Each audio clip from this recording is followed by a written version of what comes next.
So we're here in Fresno, California. We just finished installing a Badger 1/3 horsepower garbage disposal. So that's sitting right there. And we did replace the flange. These are interchangeable. Those flanges up there, the mounting flange, you can just drop the old disposal, hook a new one up.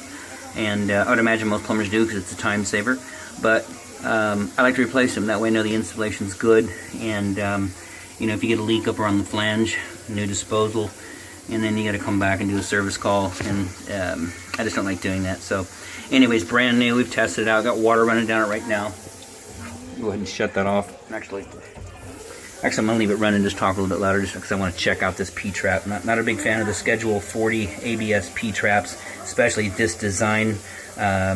It's an older style, and we have a hard time getting these to seal back in place around the top, around the bottom. So we want to make sure that's sealing correctly.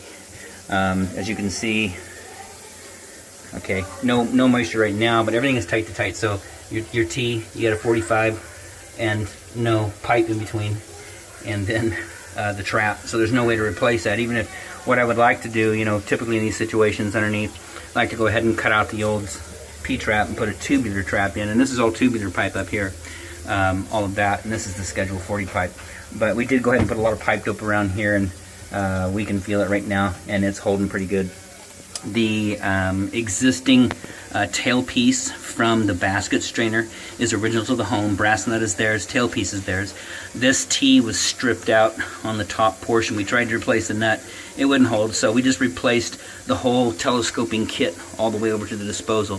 So that's a brand new mounting bracket, the chrome with the 2 screws, and then this telescoping piece that goes in and out of this assembly right here, the housing. So brand new T with the baffle in it, down to existing white nut, and then trap adapter. So that's all one piece, the nut and the trap adapter, and then down to the Schedule 40 P-trap. So we didn't replace anything else. Hoses original to the home, air gap original to the home, basket strainer. You can see they really bent that flange back real good. As long as that holds, you should be fine.